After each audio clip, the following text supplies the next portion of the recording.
entramos na Tua presença, Senhor, para dizer que nós Te adoramos, que nós Te amamos, que nós dependemos de Ti, que o Senhor é o motivo da nossa alegria. Tudo aquilo que pensamos, tudo aquilo que sonhamos, nós colocamos diante de Ti agora, Pai. Não importa onde essa pessoa está nos assistindo, não importa como essa pessoa está nos ouvindo, como ela está por dentro, como está o ânimo dela. Que em nome de Jesus o Teu Espírito Santo possa entrar neste lugar e possa inundar o coração do meu irmão, da minha irmã, desta criança. Que o Senhor possa encher com a Tua alegria e lembrar a ele que para o Senhor nada é impossível. Que o controle do mundo está nas Tuas mãos e que o Senhor tem planos de paz, tem planos de vitória, que em Ti nós somos muito mais do que vencedores e que a Tua mão está estendida sobre nós, que os Teus ouvidos estão inclinados a ouvir o nosso clamor, Pai. Que em nome de Jesus, cada um dos meus irmãos possa sentir a Tua presença em nome de Jesus. Que você, meu irmão, possa em nome de Jesus ter a certeza que nós temos um Deus que cuida de nós e que a bênção do Senhor está sobre a sua vida. Aonde você for, as mãos do Senhor estarão estendidas para te abençoar, para cuidar de você, para não permitir que o seu pé se desvie, que você caia. Mas é necessário que você entenda também que o fato de você ter a bênção do Senhor, vai ter dia que você vai chorar, vai ter dia que o coração vai dar uma acelerada, que você vai ficar meio sem saber o que fazer, para onde eu vou, com quem eu falo, como eu falo. Nesses dias, lembre-se, a bênção do Senhor está sobre você, e que mesmo em meio ao choro, à dor, Ele pode transformar o seu pranto em riso. O inimigo está furioso e está me atacando, e por todos os lados, e de onde eu menos imagino está vindo ataques, e eu estou decepcionado. Creia no Senhor, que a bênção dele está sobre você, e o Senhor é aquele que te guarda, a sua entrada, a sua saída, o seu lado direito, o seu lado esquerdo. O inimigo vai tentar, mas ele não vai conseguir, porque no final da história, tem bênção, tem vitória, em nome de Jesus para você. Não fique parado simplesmente agora, no que está acontecendo. Tenha esperança no final, e você vai ver que em todos os momentos durante o caminho, a bênção do Senhor esteve a cada segundo sobre a tua casa, sobre a tua família, em nome de Jesus. Se for possível, toque em quem está do seu lado e abençoe essa vida em nome de Jesus. Seja a boca de Deus em nome de Jesus, em nome de Jesus.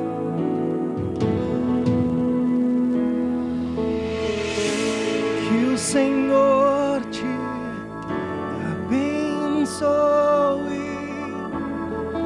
e faça brilhar seu rosto em ti, que conceda tua graça e te dê paz.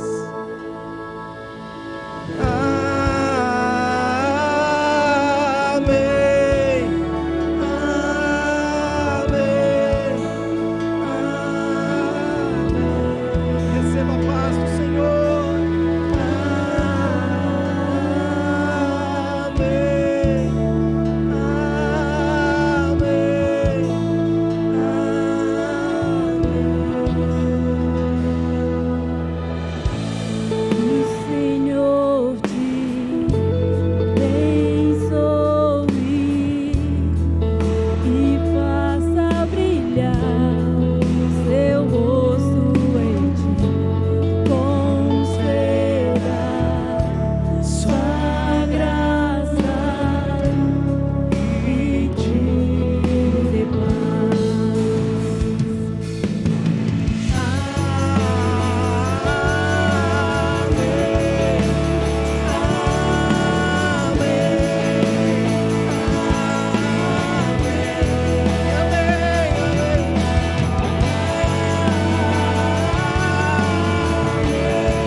teus filhos e os filhos dos teus filhos. Que a bênção se derrame até 1000 gerações, a família e teus filhos e os filhos de teus filhos. Que a bênção se derrame até 1000 gerações, tua família, os teus filhos e os filhos dos teus filhos. Que a bênção se derrame até 1000 gerações, tua família, os teus filhos. Eu creio, tua presença te acompanhe por detrás, por diante, do teu lado, em ti, é contigo, é por ti, e de dia e de noite, tua entrada e saída, no teu riso, no teu choro, é contigo, é por ti, é contigo, é por ti, é contigo, é por ti, é contigo, é por ti, é contigo, é por ti.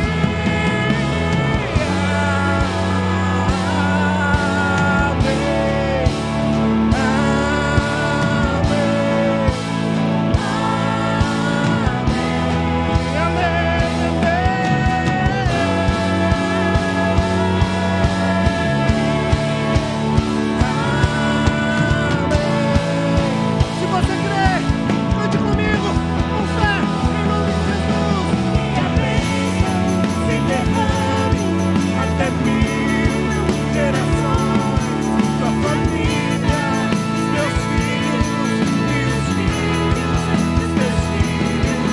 E a bênção se derrame até 1000 gerações, tua família.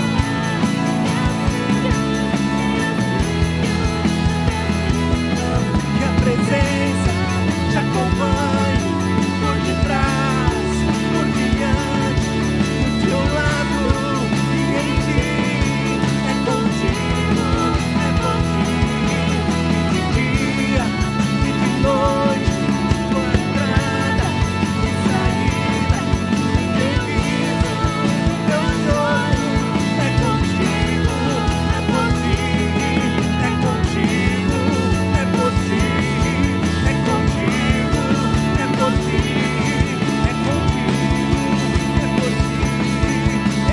contigo, é por ti, é contigo, é por ti. Amém,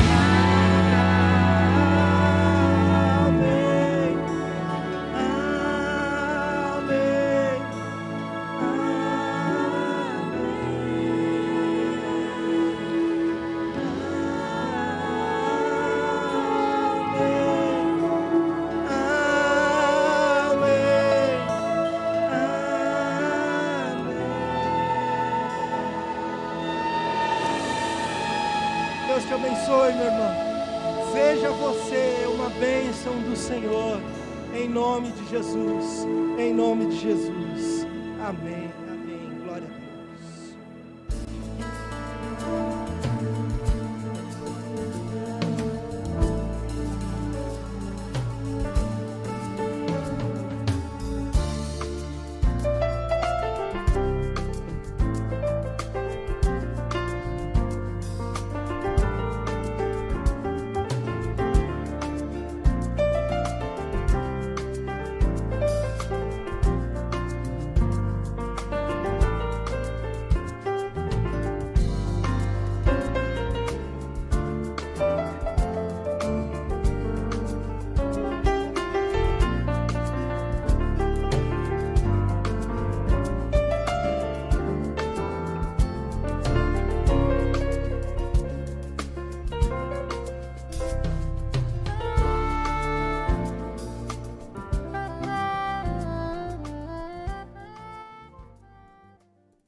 Bom dia, igreja.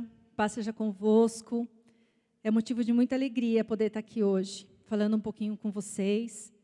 Hoje é o terceiro domingo e eu tenho uma missão aqui de falar um pouquinho para vocês e apresentar alguma coisa relacionada a missões. Hoje nós vamos ofertar para missões. Eu gostaria de estar lendo, a Sheila vai me ajudar ali, Atos, no capítulo 9.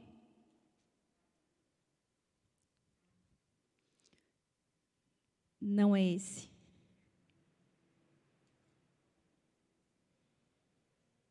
Eu vou ler aqui, Sheila. É o 9:15. Está assim, ó. Vá, porque este é para mim o instrumento escolhido para levar o meu nome diante dos gentios e reis, bem como diante dos filhos de Israel. É uma passagem bíblica muito conhecida, onde fala de Saulo, que se tornou o apóstolo Paulo, um missionário. E essa passagem bíblica, ela fala aqui que ele estava indo a caminho de Damasco. Mas ele não imaginava que, quando ele estava indo a caminho de Damasco, para perseguir todos aqueles que estavam recebendo Jesus em suas vidas. Ele teve um encontro com Cristo. E eu gostaria de ler para que vocês pudessem entender o que eu quero falar. Está lá no versículo 3, é isso? Fala assim: seguindo ele estrada fora, ao aproximar-se de Damasco, subitamente uma luz do céu brilhou ao seu redor. E caindo por terra, ouviu uma voz que lhe dizia: Saulo, Saulo, por que me persegues? Ele perguntou: quem és tu, Senhor? A resposta foi: eu sou Jesus, a quem tu persegues.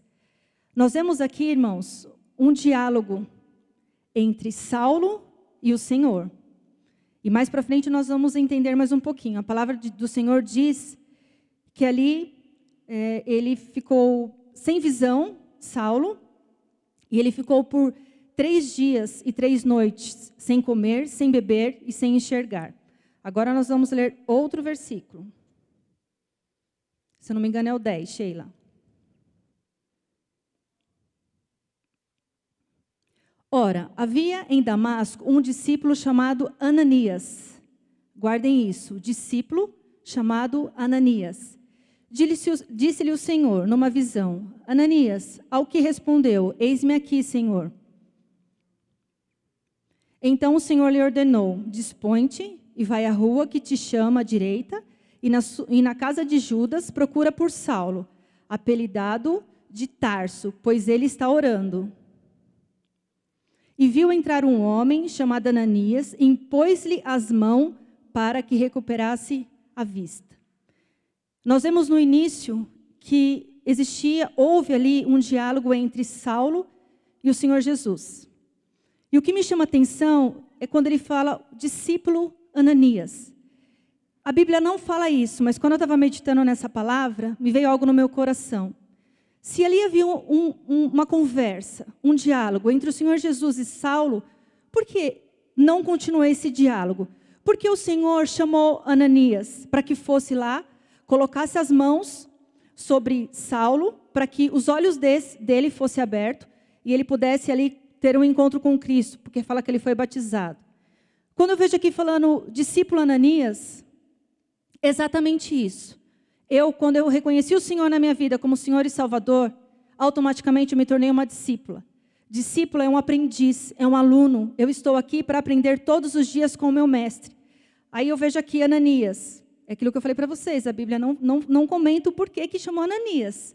Só que eu fico pensando, Ananias ele estava a serviço do rei. Ele estava a serviço do seu mestre Jesus. O Senhor ele poderia ter falado com Saulo, assim como ele falou logo no início, com certeza ele poderia ter falado. Mas nós estamos aqui para aprender. Se eu não falar como o discípulo Ananias, Senhor, eis-me aqui, eu não vou aprender. Aqui está tudo o que eu preciso aprender. Só que não só por palavras, eu preciso colocar em prática. Não é só um eis-me aqui da boca para fora, mas eu preciso como Ananias, porque a Bíblia fala que Ananias temeu. Falou, Senhor, olha, eu vou lá falar com ele fez muito mal, ele faz muito mal para os cristãos. Ele temeu, mas ele foi. E essa mensagem que eu quero deixar para você, se você é discípulo de Cristo, o Senhor ele pode fazer tudo por nós, mas nós estamos aqui como aprendizes, como alunos do nosso Mestre Senhor Jesus. E é isso que eu queria deixar para vocês nessa manhã. A Bíblia fala também de oferta, ela fala de dízimo, e tudo isso é um aprendizado para nós. E nós precisamos buscar, seguir aquilo que o Mestre nos ensinou. E eu tenho uma missão também aqui, nessa manhã, é de mostrar um vídeo para vocês, a todos vocês que têm contribuído com as cestas, para que nós possamos abençoar essas famílias que estão nos procurando. Nós começamos com 114 e hoje nós estamos com 35 famílias.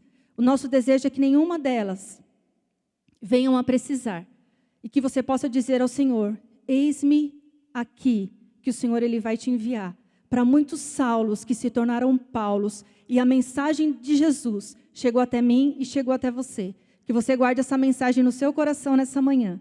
Amém? Vamos ver o vídeo. Bom dia, gente. Boa noite, boa tarde. Não sei a hora que você vai ver esse vídeo. Nós estamos aqui mês de julho, dia 3 de julho. Fazem 1 ano e 3 meses, 4 meses que a gente está distribuindo o projeto de cesta básica aqui em Alves Dias.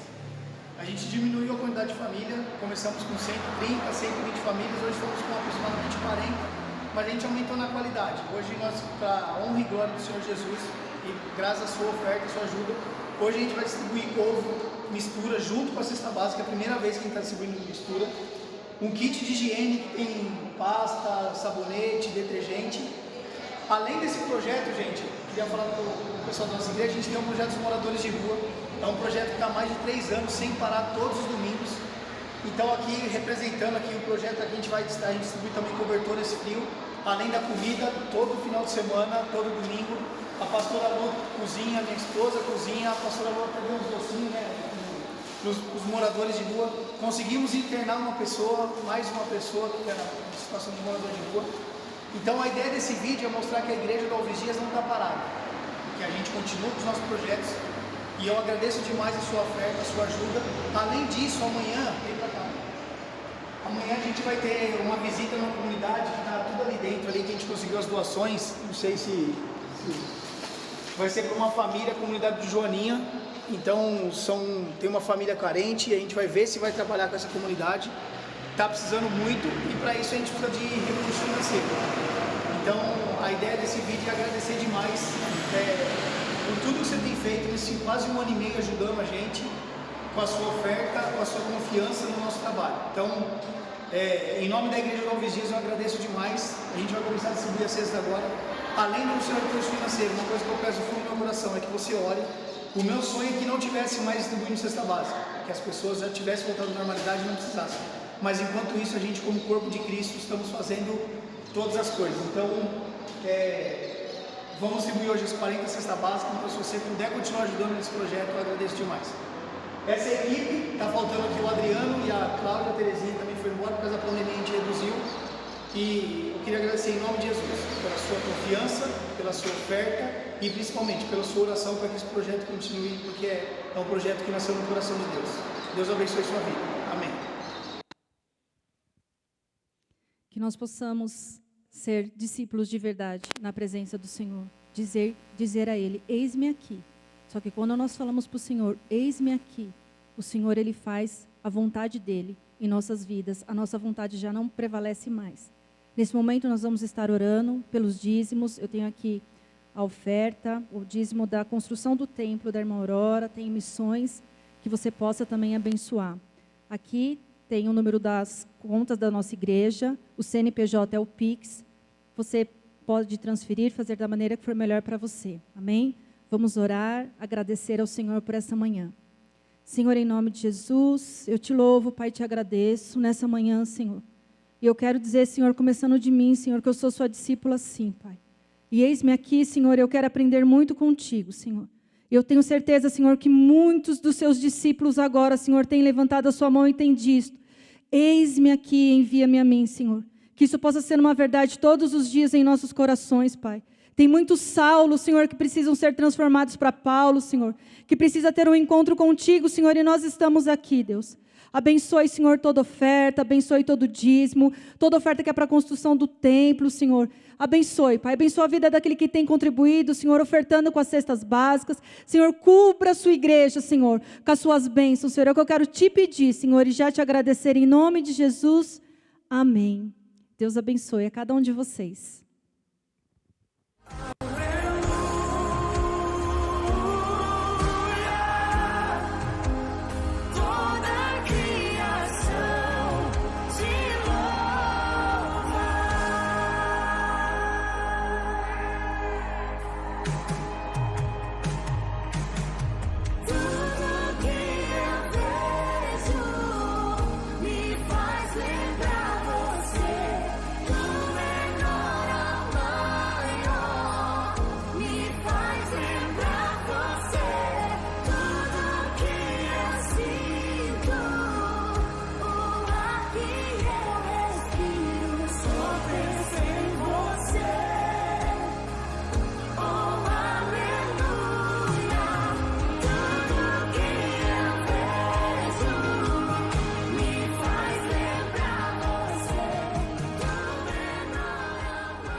Amém, amém.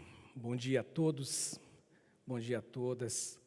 Que o Espírito Santo de Deus esteja com você hoje, agora e sempre. E que você sinta o abraço de Deus, do amor de Deus, envolvendo você. E eu costumo dizer que é constrangedor o amor de Deus, nos constrange, como a Escritura também diz, porque é muito amor, é muito amor. Quem de nós que, olhando para nós mesmos, nos sentimos habilitados a este amor? Nós somos frutos da misericórdia de Deus, nós somos frutos da graça de Deus. Que Deus abençoe você, que Deus guarde você, que Deus proteja você, e que esse domingo, hoje, seja um domingo de bênção na tua vida, não só hoje, desde que nós iniciamos esse contato com Davi, a equipe, a Jô, e agora comigo, mas que seja um dia onde o Espírito Santo de Deus, ele se faça presente em você sempre, em nome de Jesus. Hoje, o texto que eu gostaria de ler para esse momento, ele é uma carta de Paulo, apóstolo, que está no capítulo 4 de Efésios, e nós vamos ler do verso 17, e a gente vai entrar no verso 2 do capítulo 5. A leitura, então, é do verso 17 até o verso 2 do capítulo 5, quando o apóstolo Paulo ele nos traz algumas informações a respeito de procedimento de vida cristã, de peregrinação espiritual nessa terra, de como viver nessa terra como cristão. Às vezes, nós nos chocamos conosco quando nós olhamos para nós, e a gente às vezes se assusta com aquilo que nós somos como seres humanos, mas louvado seja o nome de Jesus, porque Ele é amor, Ele é graça, Ele é misericórdia sobre mim e sobre você. Agora, o que eu preciso e necessito é buscar em Deus, buscar viver para Deus, buscar com que a minha mente seja um instrumento de Deus. Não é Paulo que vai dizer aos Filipenses? Quanto mais, irmãos, tudo que é verdadeiro, tudo que é justo, tudo que é puro, tudo que é amável, tudo que é de boa fama, se existe algum louvor, se existe alguma virtude, seja isso que ocupe o vosso coração. É uma luta constante, é uma guerra, mas é uma luta para nós agradarmos o Rei dos Reis, o Senhor dos Senhores. E Paulo, apóstolo, quando ele escreve essa carta, ele começa a partir do verso 17 dizendo: isto, portanto, digo, e no Senhor testifico, que não mais andeis, como também andam os gentios, na vaidade dos seus próprios pensamentos, obscurecidos de entendimento, alheios à vida de Deus, por causa da ignorância em que vivem e pela dureza do coração, os quais, tendo se tornado insensíveis, se entregaram à dissolução, para com avidez cometerem toda a sorte de impureza. Mas não foi assim que aprendestes a Cristo. Se é que de fato o tendes ouvido, e nele fostes instruído, segundo é a verdade em Jesus, no sentido de que, quanto ao trato passado, vos despojeis do velho homem, que se corrompe segundo as concupiscências do engano, e vos renoveis no espírito do vosso entendimento, e vos revistais do novo homem, criado segundo Deus, em justiça e retidão e procedentes à verdade. Por isso, deixando a mentira, fale cada um a verdade com o seu próximo, porque somos membros um dos outros. Irai-vos e não pequeis, não se ponha o sol sobre a vossa ira, nem deis lugar ao diabo. Aquele que furtava, não furte mais, antes trabalhe fazendo com as próprias mãos o que é bom, para que tenha com que acudir ao necessitado. Não saia da vossa boca nenhuma palavra torpe, e sim unicamente a que for boa para edificação, conforme a necessidade, e assim transmita graça aos que ouvem. E não entristeçais o Espírito de Deus, no qual fostes selados, marcados para o dia da redenção. Longe de vós toda amargura, cólera, ira, gritaria, blasfêmias e assim toda malícia. E antes sede uns para com os outros, benignos, compassivos, perdoando-vos uns aos outros, como também Deus, em Cristo, a manifestação do perdão de Deus a nós, Ele vos perdoou. E sede, pois, imitadores de Deus como filhos amados, e andai em amor, como também Cristo nos amou, e se entregou a si mesmo por nós, como oferta e sacrifício a Deus em aroma suave. Viver a vida dos filhos da luz. Foi exatamente isso que o Espírito Santo me incomodou nessa semana, para estar falando com você aqui. Viver a vida dos filhos da luz. Paulo, ele está falando com irmãos. Paulo está falando com uma igreja, a igreja em Éfeso. Paulo está falando com pessoas que tiveram um encontro com Jesus. Paulo está falando com pessoas que receberam de Jesus um convite. E esse convite foi algo que mexeu com eles, que mudou a vida deles, pelo menos a princípio.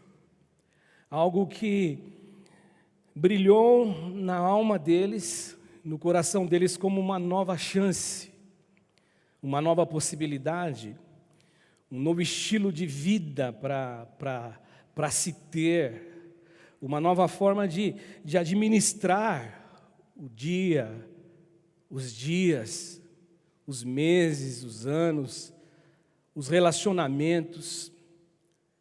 É com essa turma que Paulo está falando. Paulo, apóstolo, está conversando com pessoas que recebem de todos os lados informações que são informações que tentam fazer com que eles se esqueçam do chamado, da escolha, do amor de Deus, do amor dedicado a eles por Deus em Jesus. Então Paulo começa a instruí-los e chamar a atenção deles para algumas coisas. E aí, pensando já no nosso cotidiano, pensando nas coisas que acontecem no nosso dia a dia, nas nossas histórias reais, não que essas não sejam reais, elas são absolutamente reais, mas talvez para alguns sejam histórias que estão distantes demais. Para alguns talvez sejam algumas histórias que, como já ouvi alguns pastores dizer, que quando lemos a Bíblia Sagrada, muitas vezes nós lemos a Escritura e a gente consegue descaracterizar do ser humano que é narrado na Escritura, suas histórias, a gente consegue tirar deles toda a característica humana e a impressão que se tem é que eles são homens que estão num patamar muito acima do nosso patamar no sentido de serem humanos, pessoas que têm o mesmo sentimento que nós temos.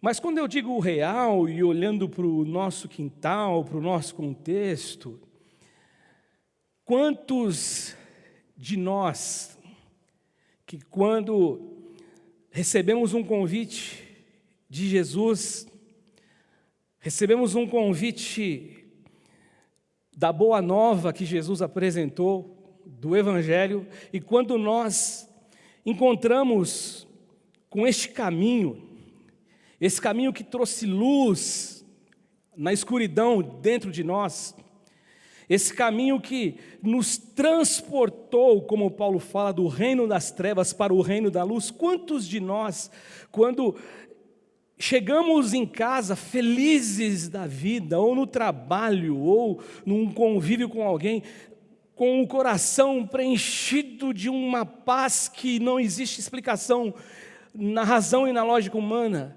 quantos de nós não somos e fomos criticados?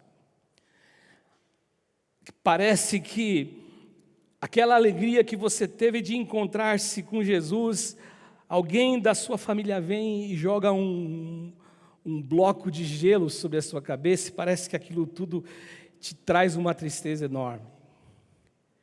O fato é que viver como filhos da luz, por incrível que pareça o que eu vou afirmar aqui, às vezes nos coloca em rota de choque até com algumas pessoas que são pseudos cristãos, que acham que o mundo mudou, a igreja mudou, a proposta de Jesus mudou, e por conta disso, quando você decide ser um filho da luz e andar na luz, existir sob a ótica da luz, viver essa luminosidade dentro da sua alma, às vezes você é criticado, muito criticado. Eu fico imaginando algumas razões porque a gente pode e passa a ser criticado. A crítica só existe por uma razão: quando as ações, as atitudes, elas mudaram, pelo motivo de que o Evangelho de Jesus conquistou você. E aquilo que Paulo fala aqui no texto que eu li, as atitudes que eu tinha no passado, eu não posso tê-las mais. E aí quando você convive com as pessoas com as quais faziam parte do seu convívio, de repente as pessoas começam a perceber que existem sonhos diferentes, existem projetos diferentes, existem atitudes diferentes, e existem fala diferente. A fala muda, o gesto muda, o olhar muda, tudo muda. E isso é um choque da luz com as trevas. E por conta disso começa então essa construção de críticas para você, para com aquele que diz: eu vou realmente servir a Jesus e vou seguir o Evangelho. O que as pessoas não conseguem entender, o que as pessoas não conseguem compreender, é que essa mudança, ela é espontânea. Eu lembro que quando minha mãe se converte ao Evangelho, eu com meus 16, 15 anos, e a minha mãe começa, na nossa consciência e na nossa descrição e no nosso compreender, ir para a igreja. Que existe uma grande diferença, uma vala profunda entre ir para a igreja e ser um cristão, e ser alguém que navega nas águas de ser filho da luz. Mas, na minha compreensão, minha mãe ia para a igreja. E eu me lembro que a minha mãe, junto com a pastora Kátia, ainda muito jovem, mas eu me lembro que a partir daí as coisas mudam. E aí eu vi e percebi mudança na minha mãe. Eu percebi mudança no comportamento dela. Eu percebi a mudança no comportamento da minha irmã, embora ela fosse uma criança. Mas as coisas mudam, porque onde a luz de Jesus ela entra no ser humano, esse ser humano que obscuramente vivia, ele passa a viver agora iluminado. A luz é do Espírito. O reflexo é divino dentro da pessoa. E eu vi essa mudança. E aí a minha mãe dizia assim: poxa, filho, Cássio, Roberto, vão para a igreja. E eu me lembro muito bem de dizer para minha mãe assim, até numa simplicidade tola, doida, maluca, mas era muita honestidade dentro do meu coração. Porque eu dizia: poxa, a minha avó, desde que eu me conheço por gente, ela é uma crente. Eu tenho memórias de estar em igreja com a minha avó, orando, numa coisa tão maçante, porque minha avó era da congregação cristã, ela colocava aquele véu e minha avó orava, e não acabava mais a oração. Mas eu tenho memórias disso. Eu tenho memórias, por exemplo, quando ainda não havia conversão na minha casa, mas eu me lembro muito bem que os meus pais, e eu não me lembro se o meu pai ou minha mãe, mas eu me lembro que isso acontecia, eles gostavam de assistir o Jimmy Swaggart de sábado, Rex Humbard de sábado, e eu me lembro que às vezes eu ficava na sala e eu chorava, só que eu não sabia o motivo do choro. E quando meu pai passava na sala, minha mãe, eu disfarçava, quando eles estavam ouvindo e fazendo alguma coisa. Só que aquilo já era um trabalhar do Espírito dentro de mim, mas eu não sabia, eu não conhecia. E eu me lembro também que quando a minha mãe falava, vamos para a igreja, eu dizia assim, naquela minha tolice que eu estava dizendo agora, não mãe, eu vou, quando eu for velho. Quando eu for velho, eu vou. Mas era a pureza do meu coração a resposta. Só que o Deus eterno, o Criador dos céus e da terra, o Deus que enviou o Filho Jesus para morrer na cruz por mim e por você, Ele tinha outro plano para mim. Ele tinha uma outra história para mim. E aos meus 17 anos eu levantei as mãos e aceitei Jesus. Lá na igreja do Baeta Neves, na igreja do Evangelho Quadrangular, na Manso de Carvalho 616. Me lembro como se fosse hoje a minha experiência de encontrar-se com Jesus. Chorava como uma criança. Minha mãe ficou preocupada e via, filho, o que você está chorando? E eu falava, não sei. Ela se preocupou de tal modo que o meu choro era compulsivo. O meu choro era um choro libertório, libertador. Era esse choro. Portanto, esse encontro com os filhos da luz, eles acontecem de forma espontânea. Quando eles acontecem de verdade. E essa mudança, ela acontece porque você compreende o convite de Jesus. E o convite de Jesus é: vinde a mim. Você que está cansado, você que está sobrecarregado, você que está oprimido, você que está carregado de desejo de encontrar-se consigo, comigo, com Deus, mas você não sabe o caminho, vinde a mim, eu sou o caminho. E quando eu olho então para Paulo aqui falando com esses irmãos, eu fico vendo que o que Paulo está refletindo aqui em palavras, ou se referindo em palavras, Paulo está mostrando dessa luminosidade que entrou nas pessoas. É o viver na luz. Muito embora o texto sagrado que eu li, ele não diga nada a respeito disso, mas Paulo está falando de luz. E eu me lembro daquele texto que quando João, o apóstolo, ele vai falar sobre Jesus, lá em João, no capítulo 1, no verso 4 e no verso 5, quando ele faz referência de Jesus. E ontem eu ouvi um pastor falar, e eu estava saboreando com as palavras desse pastor, e ele dizia assim que o Cristo eterno, ele sempre tratou com os homens.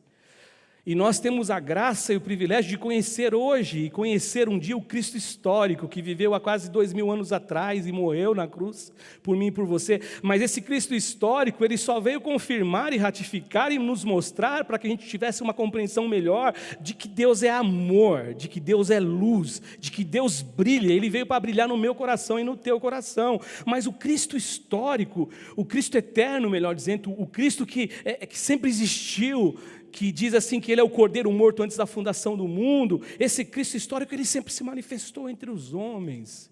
No Velho Testamento, no Novo Testamento já é Jesus aparecendo, mas antes aquelas manifestações divinas, Deus demonstrando graça, como o profeta Isaías, capítulo 61, quando Jesus também pregando, disse assim, hoje se cumpriu essa palavra, o Espírito de Deus está sobre mim, porque o Senhor me ungiu a pregar as boas novas aos quebrantados, anunciar o ano aceitável do Senhor, o dia da vingança do nosso Deus, a consolar todos aqueles que choram. Isaías 61, evangelho puro, ou seja, o Cristo se manifestando. Então, quando João vai falar desse Cristo, ele fala exatamente isso, em 1 João 1, 4, 5, a vida estava nele, em Jesus, e a vida era a luz dos homens, e a luz, ela resplandece nas trevas, e as trevas não prevaleceram contra ela. E depois de ter dito isso, eu fico pensando, então, como que eu faço para viver como um filho da luz? Como que eu faço para viver como um filho da luz hoje? Não só por conta da pandemia, mas por conta de tudo, por conta de sempre. Como que eu faço para viver como um filho da luz? E eu vejo aqui Paulo, nesses versos que eu li, de 17 até o 2 do capítulo 5, 4, 17 a 5, 2, Paulo me mostrando. E a primeira coisa que eu vejo aqui, Paulo dando uma orientação para esses irmãos. Esses irmãos, eles não poderiam ignorar, desprezar a proposta do convite do Senhor, deixando o coração deles endurecer diante da luz de Jesus, diante da luz do Senhor. Paulo é alguém habilitado a falar a respeito disso. Sabe por quê? Porque Paulo teve um encontro na estrada em Damasco, quando ele caiu do cavalo, literalmente. As pessoas gostam de falar, eu lembro das historinhas que eu ouvia, que Saulo caiu do cavalo, mas foi uma luz que brilhou. Uma luz que ofuscou os olhos dele. Uma luz que o tornou cego, uma luz de Cristo que vem, e a primeira coisa que parece que a luz de Cristo faz, ela nos torna cego, impotente para continuar fazendo o que nós fazemos, e quando a luz que nos tornou cego, agora ela torna claridade em nós, nós produzimos uma nova história, uma nova vida. Então Paulo está dizendo aqui, olha, vocês, verso 17 e verso 18, isto portanto digo, e no Senhor eu testifico, não mais andeis como andam os gentios. E aí Paulo vai descrever como que os gentios andam. Eles andam na vaidade dos seus próprios pensamentos. Ele vai dizer escurecidos de entendimento, separados de Deus, alheios à vida de Deus, por causa da ignorância, do desconhecer, e por causa da dureza do coração. Então quando Paulo fala aqui, não mais andeis, eu vejo isso aqui como um convite a abandono. Viver na luz é um convite ao abandono. Quando Deus me chamou para viver na luz, o convite é abandona a sua forma de viver. Quando Jesus diz vinde a mim, é um convite a abandono. Então andar na luz em primeiro lugar é um abandono. E abandono do quê? Abandono do caminho que nós entendíamos ser o caminho que era o melhor caminho para nós. É isso que ele está dizendo. Paulo diz assim, abandonem. E aí, irmão e irmã, em Jesus, é o abandono do caminho da moda, do modismo. Isso me chama a atenção porque Paulo está dizendo assim, vocês têm que parar de andar, vocês não podem mais andar como os demais gentios andam. E na minha cabeça, esse andar como gentil, ele acaba se manifestando nessa vida de vaidade, de próprios entendimentos, ou seja, essa vaidade aqui, e nós aprendemos que a Escritura, quando utiliza-se dessa palavra vaidade, ela se utiliza colocando como significado que vaidade é aquilo que não me traz satisfação para a alma, não tem peso de satisfação. Ou se satisfazer, ela acaba rápido. Lembra de Salomão, escritor de Eclesiastes? Vaidade de vaidade, tudo é vaidade. Que proveito há nas coisas que são produzidas e feitas debaixo do sol? Ele olha a natureza e ele não consegue mais enxergar a beleza de Deus na natureza, porque ele começou a se dirigir pelo seu próprio entender. E é isso que Paulo está dizendo. O caminho do modismo tem que ser abandonado. Aquilo que as pessoas fazem, os pensamentos, como diz aqui o texto, então, consequentemente, abandona isso, e você escolhe agora viver, não mais obscurecido, não mais na escuridão, separado de Deus. É isso que Paulo está dizendo para essa igreja. Paulo está dizendo aos Efésios, olha, e naquela época de Paulo, tantos deuses que existiam, tantos pessoas que tinham aquela sabedoria no seu entendimento, que você olhava, poxa, que coisa linda. Tantas pessoas que tinham um conhecimento, que todo mundo se gabava deste conhecimento. Paulo está dizendo, não é nada disso, vocês não devem se deixar dirigir por isso. E quando Paulo fala que eles tinham o coração obscurecido aqui no verso, Paulo está dizendo o seguinte, que a única coisa que eles produziam, é o que diz o texto aqui, era escuridão, escuridade dentro da alma. Paulo está dizendo que eles jamais teriam a compreensão da vida. Por isso que Paulo diz assim, não siga o modelo deles. Não endureça o coração como eles endureceram o coração. E Paulo diz que o resultado disso, e a causa, aliás, disso, o quê? Era a manifestação da ignorância que eles tinham. Que eles insistiam em viver, e por conta disso o coração endureceu. Você vai ficando com o coração duro, a palavra vem, você não aceita, a palavra é revelada, você não aceita, e vai indo, isso vai crescendo dentro de você, e forma algo dentro do teu coração. E aí Paulo diz o resultado disso, e é bem interessante aqui o resultado, de insensibilidade, é isso que Paulo, o apóstolo, diz, e eles se entregam à dissolução. Dissolução é depravação, fazendo tudo que eles tinham desejo. Eu me lembro de um dia que eu li uma uma notícia numa revista, num exemplar da revista Veja, de um cantor famoso, que ele dizia o seguinte, que quando ele se tornou famoso, ele tinha as mulheres que ele desejava. Ele disse assim na entrevista, que todas as mulheres que ele desejou, agora é lógico que todas, a gente sabe que é forma de dizer. Garanto que se ele encontrasse alguém que realmente tivesse amor por si próprio, não faria, mas ele colocou todas, porque eram muitas. E ele disse assim que com o passar do tempo, ele não tinha mais prazer em ter relações com as mulheres. E aí ele começou a ter relações com homens.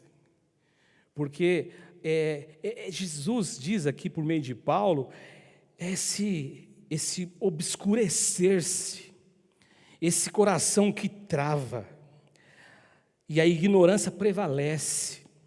E a ignorância aqui é desconhecimento de Deus, desconhecimento da verdade, desconhecimento daquilo que pode produzir vida, daquilo que pode resgatar a gente e nos colocar em rota para encontrar-se com Deus novamente. É isso, e aí a gente começa a fazer coisas, e é que esse cara dizia, e Paulo fala desses caras, cometendo toda a sorte de impureza.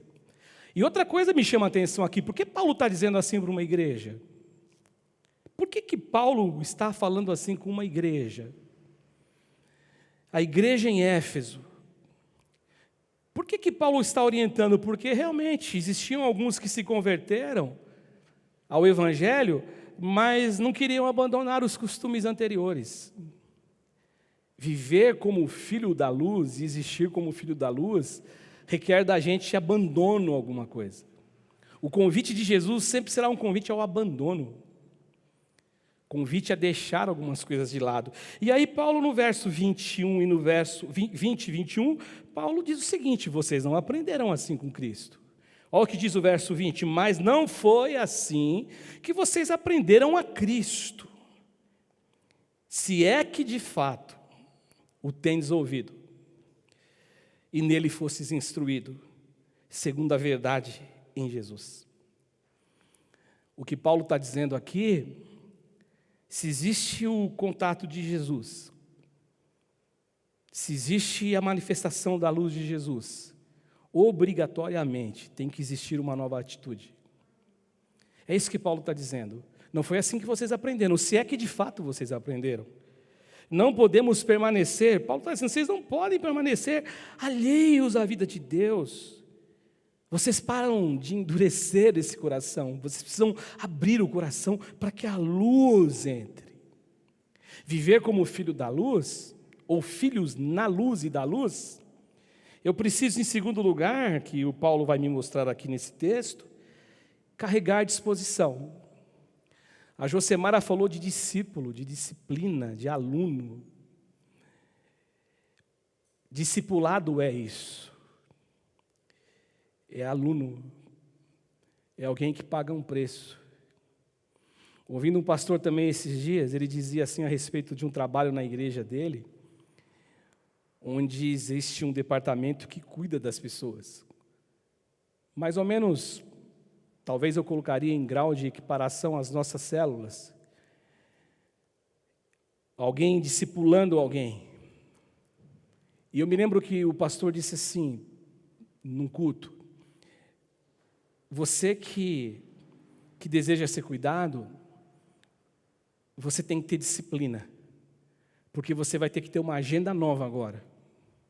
É uma agenda nova. Segunda-feira você vai estar com uma pessoa, com o grupo. Na terça você vai estar com outra pessoa individual, cuidando de você. E aí, depende de quem? Depende de você. Depende de quem quer. Depende de quem deseja. É isso que realmente aqui Paulo, apóstolo, está tratando aqui. A gente precisa disso. A gente precisa disso. A gente precisa abandonar isso. É um convite de Paulo de novo. Ó.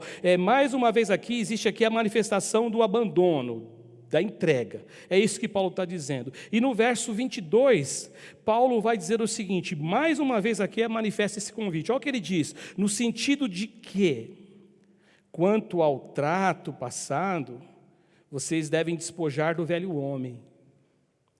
Abandonar o velho homem. Esse velho homem, ele se corrompe segundo as concupiscências do engano. E o verso 23, o verso 24 vai dizer o seguinte, ó: e vos renoveis no espírito do vosso entendimento. E o 24, e vos revistais do novo homem, segundo Deus, em justiça e retidão, que são precedentes ou procede da verdade. O que Paulo está dizendo aqui é abandonar tudo aquilo que eu faço, que fere a Deus, que fere o princípio divino, tudo aquilo que eu faço que fere o meu próximo, que machuca o meu próximo, que a minha ação não é a ação de quem vive na luz, e também tudo que eu faço que fere a mim mesmo, e tudo que eu faço que é uma produção de pecado. E Paulo ele vai continuando aqui. Paulo diz que deve existir a retidão, justiça e verdade nos relacionamentos. É isso que Paulo está dizendo, e ele é enfático no verso 25, quando ele fala assim: por isso, deixando a mentira,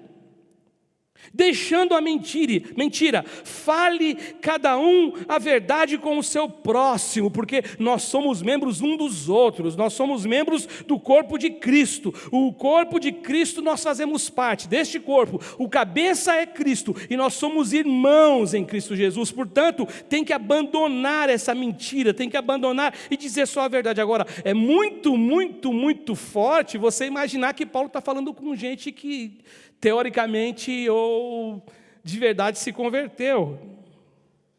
Outra coisa, e Paulo ele vai navegando nessa onda de transformação e de necessidade de abandono da velha natureza e tudo que carrega a velha natureza. Ele também fala o seguinte: a vida humana é suscetível à ira. Porque tem pessoas que acham que a gente é Robocop. Tem pessoas que acham que a gente é extraterrestre. Por alguns motivos. Primeiro é porque a gente é crente, tem gente que acha que a gente é extraterrestre. Hoje mudou muito, né? Eu não sei se essa mudança foi boa ou foi ruim, eu não sei, para ser sincero, eu não sei. Se foi tão boa assim, todo mundo agora aceitar a gente mesmo, que no passado parece que os crentes eram mais firmados na rocha mesmo, né? Hoje parece que virou meio banalizado o negócio. Mas mesmo assim ainda tem pessoas que acham que a gente é extraterrestre. Mas eu sou suscetível à ira. Eu já me irei, já me irei. Estava com o Davi ontem, lá vendo os netinhos, eu estava conversando com o Davi, o meu genro que cantou aqui, e dizendo: poxa, Davi, eu fiquei assim, eu fiquei irado mesmo, perdi o chão ali, falei: não, está errado isso aí. Agora, Paulo fala, existe a possibilidade de ira, mas Paulo fala o seguinte, que essa suscetibilidade de irar, ela não pode ser algo que te produza, ou leve você a produzir pecado dentro de você. É isso que Paulo fala. Ele fala assim: irai-vos e não pequeis. E aí é difícil você conciliar, né, a balança da ira entre ser pecaminoso ou não é. Não é difícil, não. Se ele ficasse só irai-vos e não pequeis, aí seria difícil, mas ele fala aqui: não se põe o sol sobre a vossa ira. É isso que ele fala. E o que Paulo está ensinando aqui é que é o seguinte: o fato de eu ser suscetível a irar-se, eu não posso deixar com que essa ira se transforme em mim uma raiz de amargura, e essa raiz de amargura ela produza dentro de mim uma doença, cujo nome da doença é pecado. E Paulo vai mais longe ainda, e Paulo fala assim: o coração adoeceu, a mente adoeceu, a alma adoeceu porque você se endureceu diante daquilo que Paulo ensina, do que Deus ensina como filhos da luz. E o pior de tudo, você está dando lugar para o diabo. É isso que Paulo diz: eu dou lugar ao diabo se assim eu proceder. Paulo fala o seguinte: irai-vos e não pequeis, não se põe o sol sobre a vossa ira, nem deis lugar ao diabo. Outra coisa que Paulo fala aqui, ele fala sobre essa questão que a Jo apresentou para nós aqui com o Laerte. Paulo fala sobre isso, obra de caráter humanitário, mas uma coisa me chama a atenção aqui, no verso de número 28. O que me chama a atenção, que ele começa falando assim: aquele que furtava, não furte mais, Antes trabalhe fazendo com o que é bom, né? Com as próprias mãos o que é bom, para que você tenha como acudir os necessitados. E aí eu fico pensando que Paulo está ensinando, então, os irmãos, que eu só sou habilitado a acudir alguém quando aquilo que eu faço, como obras de mãos, são coisas boas. Porque talvez, e agora eu estou viajando na maionese aqui, talvez Paulo está juntando aqui o aprendizado, o ensinamento, melhor dizendo, com aquilo que ele fala de Coríntios, né? Quando ele fala assim, se eu tiver desejo de me doar, queimar o meu corpo, se eu não tiver amor, não vale nada, não tem valor. O que Paulo está dizendo é que aquilo que eu só sou habilitado a essas ações humanitárias quando de verdade eu faço coisas boas, eu participo do elenco dos filhos da luz. Paulo fala mais aqui, essa questão de abandonar a velha natureza, Paulo vai falar sobre a boca. Não saia da vossa boca nenhuma palavra torpe. Eu confesso para você que toda vez que eu li esse texto no começo da minha carreira cristã, ouvindo algumas pessoas e mesmo até ensinando, eu achava que era só palavrão, palavra torpe. Porque crente fala palavrão, pastor, opa! Tem alguns crentes que soltam uns palavrões de vez em quando aí que o pastor até fala, ai Jesus, tem misericórdia. Acontece. Por quê? Às vezes porque é um novo crente, está tirando e abandonando os velhos hábitos. Às vezes porque é sem vergonha mesmo, que é velho crente e não mudou e solta palavrão. Só que eu achava que era só isso que era a palavra torpe, mas não é, meu irmão, não é. Filhos da luz, viver como os filhos da luz. Essa palavra torpe é palavra que destrói as pessoas. É que eu estava dizendo para o Davi, se eu não puder abençoar, eu não quero falar mal. Se eu não puder somar, eu não quero fazer, eu tenho que corrigir, nós temos que corrigir isso. Isso é uma erva daninha no meio do povo, da família, de todos os lugares, do trabalho. Então, o apóstolo Paulo ele fala assim, a tua boca, como filho da luz, tem que sair palavras que edifiquem, palavras que são para edificação conforme a necessidade, aquele que está necessitado, você chegar e trazer uma boa palavra em nome do Senhor. Não ser advogado de Deus, não querer solucionar as coisas para Deus, não, mas ser alguém temperado, alguém que você tem uma boa palavra, alguém que sabe que você pode se espelhar, né? Que vai se espelhar em você, melhor dizendo, e que você vai transmitir graça. Aí Paulo termina aqui essa lista aqui dizendo assim, não entristeçais o Espírito Santo, no qual fosse selado. E aí a gente poderia gastar um tempão aqui falando de como eu entristeço o Espírito Santo.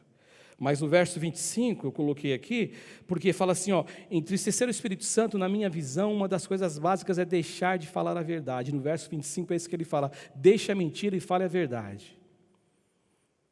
Então, quando eu faço isso, eu alegro o Espírito Santo. É interessante, né? Eu tenho um livro, eu nunca li, o livro do Benny Hinn, Bom Dia Espírito Santo. Pretendo ler, está na fila já para ler. Mas a gente se esquece de que agora, nesse exato momento, o Espírito Santo está aqui. Agora, nesse exato momento aí na tua casa, o Espírito Santo está com você. Quando você acorda de madrugada para orar, o Espírito Santo está ali. Quando você está no trânsito e você tem uma ação muito pesada, que não tem condição de alguém olhar e dizer, poxa, ele é filho da luz, o Espírito Santo está vendo. E aí a gente acaba esquecendo de que eu entristeço o Espírito Santo. Como que é entristecer o Espírito Santo? Como que você me entristece? Como que eu entristeço você? E aí Paulo fala, então olha, não entristeça. E Paulo fala também de uma lista grande, deliberada de pecado, de insubmissão a Deus, de ignorância no viver, de aplicação daquilo que eu acho que a minha verdade é sempre a correta. Eu entristeço o Espírito Santo, porque não foi isso que Deus me ensinou, que Paulo está dizendo nessa igreja. E por último, Paulo fala como viver essa vida na luz. Ele fala de manifestação e disposição para imitar a Deus. Irmão e irmã, quando eu li a primeira vez, me imitem que vocês vão estar imitando a Cristo, que Paulo fala aos Coríntios, quando eu li a primeira vez, Não mais eu vivo, mas Cristo vive em mim. A vida que eu vivo hoje, eu vivo pela fé. A vida que eu manifesto na minha carne, eu vivo pela fé. Eu olhava aquilo e dizia, não, isso aí é apenas para os homens da Bíblia Sagrada, que viveram os momentos deles. Lê do engano, né? E engodo.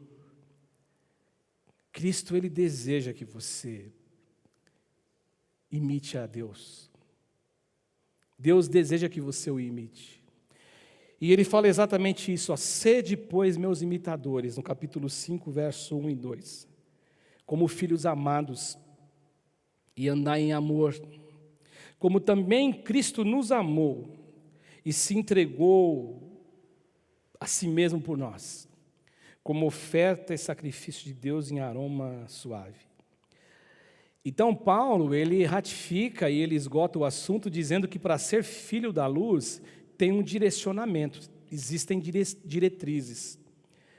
E a régua de corte é viver imitando a Deus. Mas eu gosto do que Paulo fala, ó, imitem a Deus como filhos amados, como filhos amados. Ou seja, um filho que sabe que é amado, um filho que sabe que o pai faz tudo por ele. Imitem ao seu pai, no caso que é o Deus, o nosso Pai, porque é um Deus que está à nossa disposição, não como alguém que nos serve amarrado, não, porque Ele ama, porque Ele é Pai. É um Deus que olha para mim, olha para você, vê o nosso sofrimento e nos cerca de cuidado, nos cerca de amor. E Paulo está dizendo, olha, se você se sente amado, e se você parar de achar que não é amado, mas se sentir amado, você vai ter muito mais facilidade para andar e existir como um filho da luz. Eu vou querer seguir os passos do meu Pai. Eu vou querer que, como os discípulos de Jesus, quando Jesus fala com os discípulos, e na época dos Talmidim, que eram os discípulos dos mestres da época, diz assim que existia um ditado que os discípulos eles tinham que andar tão próximo ao mestre dele, que a poeira dos pés do mestre dele tinha que cobri-los. O que significava dizer que eles estavam acompanhando, andando par e passo com aquele mestre, querendo que tudo aquilo que o mestre ensinasse fosse algo que viesse fazer parte da existência dele. Imitar a Deus como filho amado é exatamente isso. Esse brilho, então, ele só acontece, ele vai dizer no verso 2, o verso 1 ele fala, sede, pois, imitadores de Deus como filhos amados. E aí ele fala o seguinte, andai em amor. É isso que ele diz, é impossível viver uma vida de filhos na luz, expressar essa vida de filho na luz, se não tiver amor. Em outras palavras, Paulo está dizendo assim, ame a sua vida. Seja apaixonado por viver. Se deixe apaixonar pelos irmãos, pelas pessoas, no sentido bom, lógico, senão um crítico de plantão pode dizer alguma coisa diferente. Mas ame, ame, ame. Paulo, quando fala assim, se você for dever alguma coisa para o teu irmão, deva amor. Seja um caloteiro do amor, mas deva amor sempre. É isso que você pode dever. Então Paulo está dizendo o seguinte, valorizar aquilo que você é. Valorizar aquilo que eu sou, ser apaixonado pela vida que Deus me deu, olhar para os meus filhos, olhar para neto, olhar para o trabalho, olhar para o que eu tenho, para a casa, para o carro, e dizer assim, tudo isso é fruto do amor de Deus para comigo, de um Pai que me ama, e aí eu vou manifestar essa graça de ser como Ele é, filho dEle, imitá-lo nas ações, nas atitudes. E aí então ele esgota o assunto mesmo, dizendo que a razão dele passar a essa igreja, essa orientação para atingir esse alvo de filho da luz, ela é simples, mas ela é poderosa. Simples porque é fácil de a gente olhar e entender, desde que o Espírito Santo de Deus nos ilumine. E ela é poderosa porque ela é verdadeira e ela vem de Deus para mim e para você. Ele fala assim, sabe por quê? Porque Cristo nos amou. É isso que ele diz no verso, ó, como também Cristo, vive em amor, como Cristo nos amou, se entregou a si mesmo por nós, como oferta e sacrifício de Deus em aroma suave. Sabe para quê? Para que vocês pudessem viver como filhos da luz. E eu concluo perguntando, né, quem não gostaria de viver como um filho da luz? Mas para isso, nós precisamos permitir morrer algumas coisas dentro de nós, dentro da gente. Esse é o melhor caminho da gente encontrar. E aí Paulo, eu volto lá no verso 31 e no verso 32, quando Paulo, do capítulo 4, fala assim: longe de vós toda amargura, longe de vós toda cólera, longe de vós ira, gritaria, blasfêmias, bem como toda malícia. E antes, meus irmãos, sede benignos, sede uns para com os outros benignos, compassivos, ter compaixão e perdoando-vos uns aos outros, como também Deus em Cristo vos perdoou. Se isso acontecer, eu e você somos habilitados para viver aquilo que João apóstolo também nos trouxe como lição, lá na sua primeira carta. Eu citei esse texto na Santa Ceia, eu o faço de novo, 1 João 1,7. Se porém andarmos na luz, como Ele na luz está, nós temos comunhão uns com os outros, e o sangue de seu Filho nos purifica de todo o pecado. Mas eu preciso andar na luz, viver como filho da luz. Que o Senhor Jesus abençoe você, que o Senhor Jesus produza muita luz em você, luminosidade dentro de você, que você seja um imitador de Deus como um filho amado, que é amado por Ele hoje, amanhã e sempre o será, porque Ele morreu, Jesus morreu por você, para que você tivesse vida, vida abundante, vida de luz, vida de graça, vida de perdão. Esse é o desejo de Deus para nós. Amém? Eu quero terminar, e eu quero orar pelo Francisco Paulo, pela saúde dele, que você ore junto comigo.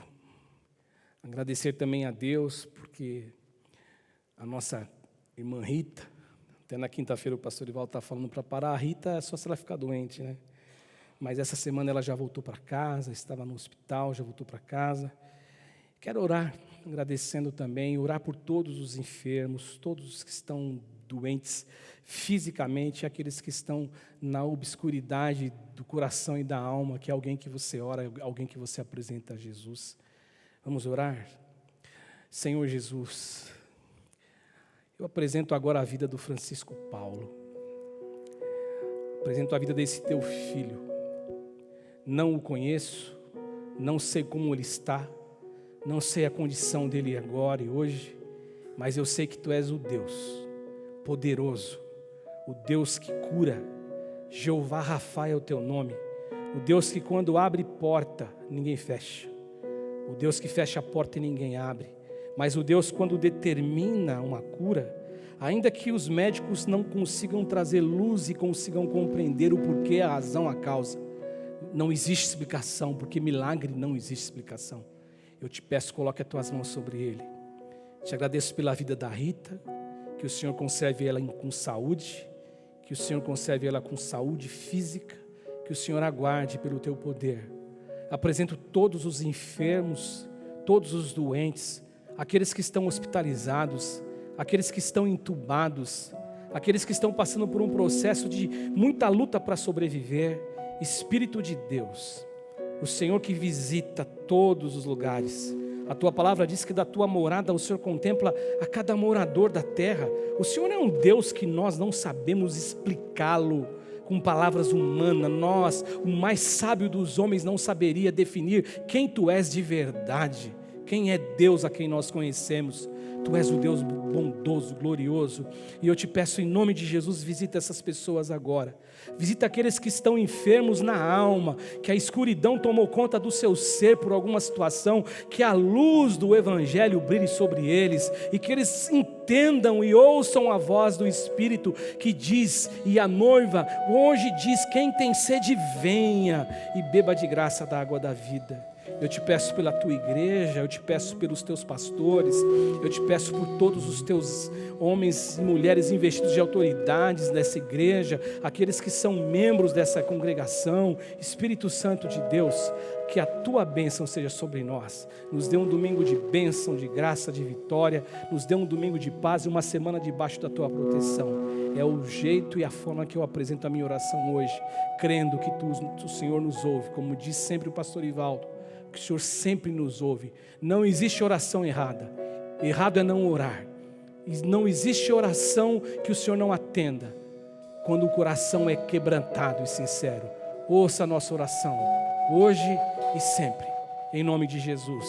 E que o amor de Deus Pai, e a graça de nosso Senhor e Salvador Jesus Cristo, e a consoladora e doce comunhão do Espírito Santo de Deus, esteja em cada coração, hoje e para todo sempre.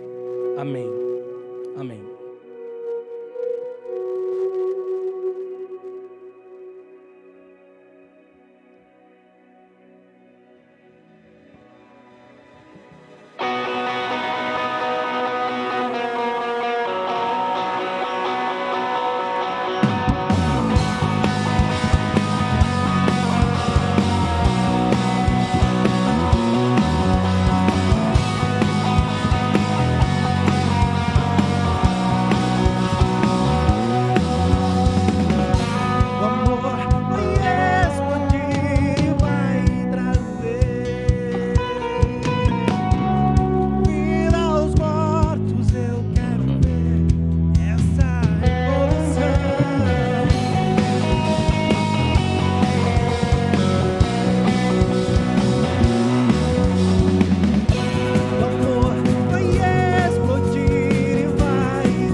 Ele ruge,